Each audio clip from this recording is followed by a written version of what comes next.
Əliyevin İrəvan çıxışında diqqət çəkən məqam. Plan məhv edilib. Bakı ilə sülh sazişindən sonra bu sənədlər imzalanmalıdır.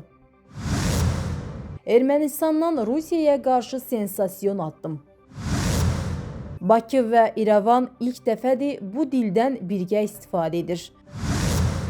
İran, Amerika Birləşmiş Ştatları və Birləşmiş Ərəb Əmirliklərinə xəbərdarlıq etdi. Prezident İlham Əliyev Avropa Siyasi Birliyinin İrəvanda keçirilən 8-ci zirvə toplantısında video bağlantı formatında çıxış edib. Bu, Azərbaycan liderinin Ermənistanda keçirilən tədbirdə onlayn formatda olsa da ilk iştiraki baxımından tarixi məqam hesab oluna bilər. Əliyev çıxışında Azərbaycan-Ermənistan sülh razılaşmaları, bu istiqamətdə atılan praktiki addımları diqqətə çatdırdı və Avropa Parlamenti və AŞPA-nın sülh prosesinə maneələr yaradan qərarlar qəbul etdiyini, bunun 3 səbəbdən qaynaqlandığını vurğuladı. Azərbaycan ərazi bütövlüyü və suverenliyini bərpa edib, Qarabağda separatçılığa son qoyub, müharibə cinayətkarlarını ədalət mühakiməsinə cəlb edib.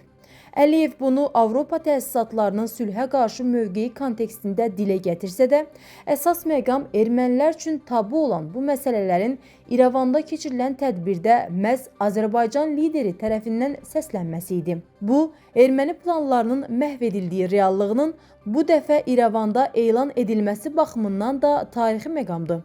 Əliyevin çıxışında sülhlə bağlı dedikləri, prosesə mane olmaq istəyən tərəflərin bütün səylərinə baxmayaraq, Azərbaycan sülh gündəliyinə sadiqdir sözləri seçki kampaniyasında Paşinyana üstünlük qazandırır. Çünki oponentləri Ermənistan hakimiyyətinin sülh gündəliyinə Azərbaycanın adekvat münasibət sərgiləmədiyi iddiasından çıxış edir. Azərbaycan liderinin İrəvandakı tədbirdə sülhə sadiqik bəyanatı isə Ermənistan hakimiyyəti üçün seçki mübarizəsində ciddi istinad nöqtələrindən biri olacaq. Ermənistanın baş naziri Nikol Paşinyan hesab edir ki, Azərbaycanla iki tərəfli münasibətlərin qurulması üzrə işlər sülh sazişinin imzalanması ilə başa çatmayacaq. Ölkələr sahəvi əməkdaşlığa dair sənədlər imzalamalıdır. Axar TV reportu istinadla xəbər verir ki, o, bu barədə İrəvanda keçirilən Ermənistan-Avropa Birliyi sammitinin yekunları üzrə Avropa Birliyi Şurasının prezidenti Antonio Costa və Avropa Komissiyasının sədri Ursula von der Leyenlə birgə bəyanatla çıxış edərkən bildirib. Sülh sazişinin imzalanması və ratifikasiyası işin başa çatması demək deyil. Əksinə, artıq saziş layihəsinin mətnindən aydın olur ki, onun imzalanmasından sonra yeni razılaşmaların, o cümlədən sahəvi əməkdaşlıqla bağlı müqavilələrin bağlanması tələb olunacaq. Məsələn, nəqliyyat sahəsində biz artıq bugün hər hansı ayrıca saziş olmadan əməkdaşlıq edirik. Əlbəttə ki, yolları bir-birimiz üçün tam açmağımız, o cümlədən Türkiyə ilə sərhədin açılması son dərəcə vacibdir. Bunun baş verəcəyinə isə mənim heç bir şübhəm yoxdur, o bildirib. Nikol Paşinyan qeyd edib ki, kommunikasiyaların tam açılması insanların və yüklərin sərbəst hərəkəti, eləcə də ticarətin inkişafı baxımından vacibdir. Eyni zamanda onun sözlərinə görə, əməkdaşlığın əsas prinsipi ərazi bütövlüyünə və suverenliyə qarşılıqlı hörmətlə maneəsiz nəqliyyat əlaqəsi olmalıdır. O, həmçinin qeyd edib ki, müvafiq yanaşmalar artıq hökumətlər arasında üçtərəfli razılaşmalarda öz əksini tapıb və 2025-ci ilin avqustunda Vaşinqtonda keçirilmiş sammiti xatırladıb. Onu da demək istəyirəm ki, bu sahədə böyük potensial var və mənim fikrimcə bu artıq reallaşma mərhələsindədir. Ermənistanla Avropa Birliyi arasında 44 maddəli bəyannamə imzalanıb. Axar TV xəbər verir ki, bəyannamənin 8-ci bəndi birbaşa Ukrayna ilə bağlıdır. Ukrayna ilə bağlı tərəflər böyük insan əzablarına və qlobal nəticələrə səbəb olan müharibə ilə bağlı narahatlıqlarını ifadə etdilər. Biz BMT nizamnaməsinin və beynəlxalq hüququn prinsiplərinə əsaslanan Ukraynada hərtərəfli, ədalətli və davamlı sülhə nail olmaq üçün bütün səyləri dəstəkləyirik. Avropa Birliyi Rusiyanın Ukraynaya qarşı təcavüzkar müharibəsi ilə bağlı prinsipial mövqeyini və Ukraynanın beynəlxalq səviyyədə tanınmış sərhədləri daxilində müstəqilliyinə, suverenliyinə və ərazi bütövlüyünə dəstəyini bir daha təsdiqlədi.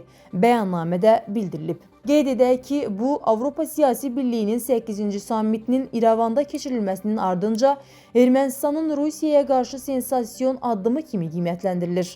Bəyannamədə Avropa Birliyi ilə iqtisadi əlaqələrin genişlənməsi, viza sadələşdirilməsi, nəqliyyat və enerji təhlükəsizliyi əlaqələrinin inkişaf etdirilməsi əksini tapıb və bu Rusiyanın rəhbərlik etdiyi Avrasiya İqtisadi İttifaqının üzvü olan Ermənistana Moskvanın növbəti iradına səbəb olacaq.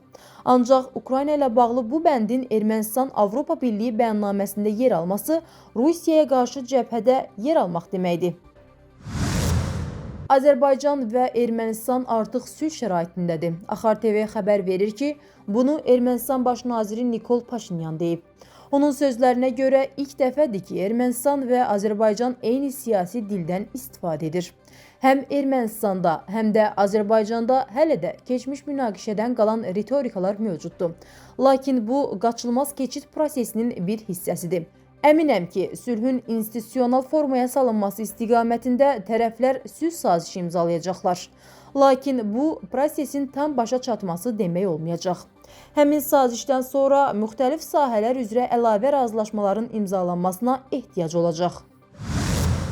Hörmüzdə baş verən hadisələr açıq şəkildə göstərir ki, siyasi böhranın hərbi həlli yoxdur.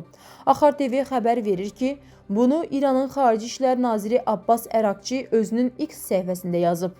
Pakistanın nəzakətli səyləri ilə danışıqların irəlilədiyi bir vaxtda Amerika Birləşmiş Ştatları pis niyyətli qüvvələr tərəfindən yenidən bataqlığa sürüklənməmək üçün ehtiyatlı olmalıdır. Eyni şey Birləşmiş Ərəb Əmirlikləri üçün də keçərlidir. Azadlıq layihəsi əslində dalana dirənmə layihəsidir, o qeyd edib.